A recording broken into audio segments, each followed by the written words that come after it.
नमस्कार। विद्या news line में आपका स्वागत है। सबसे पहले आपसे एक निवेदन कि ये चैनल नया है, लिहाजा इसे लाइक और सब्सक्राइब अभी तक न किए हों तो ज़रूर कर लीजिएगा और बेल आइकन को ऑन रखिएगा ताकि नोटिफिकेशन आपको मिलता रहे।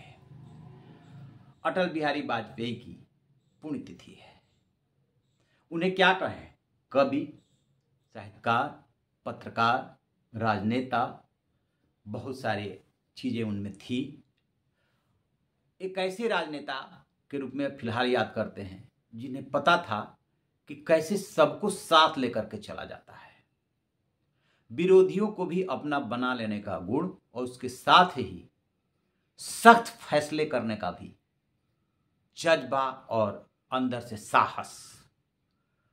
उन्हीं के टाइम में परमाणु परीक्षण हुआ था जिसके बाद दुनिया ने रिकॉग्नाइज किया था। पहला परीक्षण इंदिरा गांधी ने किया जरूर था, लेकिन जो रिकॉग्निशन मिला वो पीवी नरसिंह राव जा रहे थे और ये बहुत बड़ी जिम्मेदारी उनको सौंप के गए थे कि इस काम को आप कर दीजिएगा, और उस काम को उन्होंने बखूबी अंजाम दिया। फिलहाल हम उनको एक ऐसे राजनेता के रूप में याद कर रहे हैं कि कैसे जमीन से जुड़े हुए थे, छोटी छोटी बातों का ध्यान रखते थे। एक वाकया बताना चाहते हैं आपको। तारीख थी 19 मार्च 1999 और वो जो जगह थी उस जगह का नाम था हापुड़ पिलखुआ का सिखेड़ा गांव, जो कि उस समय गाजियाबाद में ही लगता था। अंत्योदय योजना का पायलट प्रोजेक्ट था, वो उसी कार्यक्रम में आए थे। गरीबों को अनाज देना था, उनको स्कीम शुरू कर रहे थे। उस कार्यक्रम में मैं भी मौजूद था। दिल्ली से भी मीडिया आई हुई थी। जैसे प्रधानमंत्री का एक राजनेता का कार्यक्रम होता है वैसा ही वो हो रहा था और काफ़ी भीड़ जुटी हुई थी। मुख्यमंत्री कल्याण सिंह हुआ करते थे, वो भी मौजूद थे और पूरा पुलिस प्रशासन का अमला मौजूद था। जिस समय प्रधानमंत्री अटल बिहारी वाजपेयी अपना भाषण दे रहे थे, उसी समय लोक दल के युवा नेता हुआ करते थे राजीव त्यागी, जो अब इस दुनिया में नहीं है, ईश्वर उनकी आत्मा को शांति दे। उन्हें जज्बा था कुछ करने का, बहुत उत्साही युवा हुआ करते थे उस टाइम में। 1999 की बात है। उन्होंने प्लान बनाया कि अटल बिहारी वाजपेयी को हम काला झंडा दिखाएंगे। जा करके सबसे पीछे खड़े हो गए थे। जैसे ही अटल बिहारी वाजपेयी ने बोलना शुरू किया, उन्होंने काला झंडा दिखा दिया। आपको पता है कि जब किसी डिग्निटी को काला झंडा दिखाते हैं तो पुलिस इसे अपनी सुरक्षा में चूक मानती है, खासतौर से खुफिया चूक। आप कैसे नहीं पता कर पाए, लिहाजा वो गुस्से में आ जाती है। पुलिस गुस्से में आई, उनके साथ गाली गलौज मारपीट शुरू कर दिया था। अटल बिहारी वाजपेयी को दूर से देख करके ये अंदाजा हो गया, पता चल गया कि पीछे कुछ हो रहा है, और काला झंडा वो देख भी लिए थे। तो उन्होंने पुलिसकर्मियों से अपील की। अब बहुत सुंदर लहजे में देखिए, वहाँ पे जो है उनका सेंस ऑफ ह्यूमर आप जान सकते हैं। कवि के रूप में, राजनेता के रूप में कितने अच्छे से उस घटना को उन्होंने डील किया था कि उसी माइक से उन्होंने कहा कि माँ अपने बच्चे को नहला धुला करके अच्छे से कपड़ा पहनाती है, फिर उसे काला टीका लगा देती है। कहना वो ये चाहते थे कि आप इन्होंने काला झंडा दिखा दिया तो लोकतंत्र में ये सब चलता है। मैं ये अशुभ बेशक अपने हिसाब से कर रहे हो, लेकिन मैं इसे शुभ मानता हूं। अब पुलिस कर्मियों को हिदायत एक तरह से ये दी कि इसमें मारने पीटने की जरूरत नहीं है। एक घटना उसी कार्यक्रम की। दूसरी घटना कि जब कार्यक्रम खत्म हो गया तब वो वहां से जाने लगे और मीडिया की भीड़ लगी हुई थी। हम भी उस समय युवा पत्रकार थे, बहुत जोश था। ऐसा लगता था कि प्रधानमंत्री मतलब क्या, कुछ नहीं, मुख्यमंत्री क्या, ये तो सब लोकतांत्रिक व्यवस्था में सेवक हैं। काफ़ी जोश था। दिल्ली की भी मीडिया थी। तो प्रधानमंत्री के लिए ना सुरक्षा के कई घेरे बनते हैं। तो जो सबसे नज़दीकी घेरा था उसमें हम लोग खड़े थे।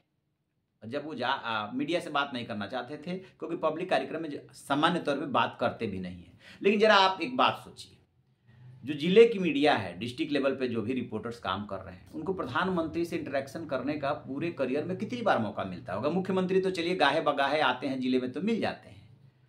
यही बात कहीं ना कहीं हमें कुरेद रही थी।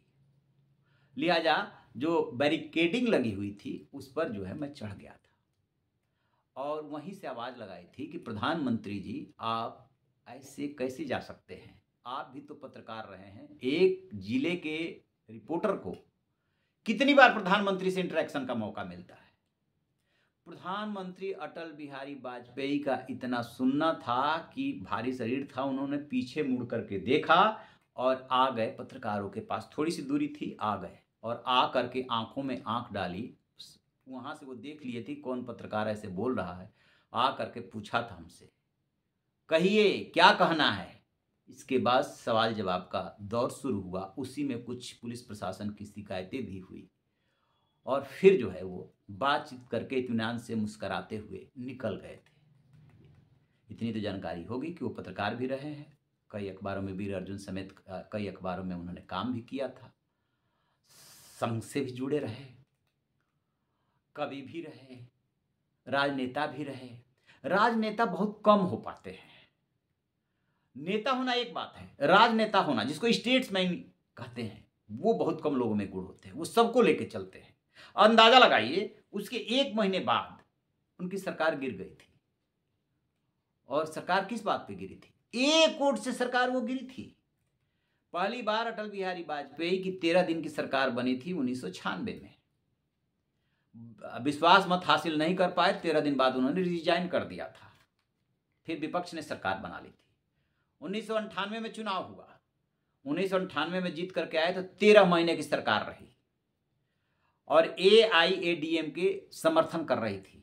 जयललिता जो है वो कुछ शर्तें रख रही थी, उस समर्थन के बदले में वसूली कर रही थी कि सबसे पहले तो उनके ऊपर जितने मुकदमे हैं उनको वापस लिया जाए, DMK सरकार को हटाया जाए और सुब्रमण्यम स्वामी को बड़ा ओहदा दिया जाए, संभवतः वित्त मंत्री की डिमांड कर रही थी।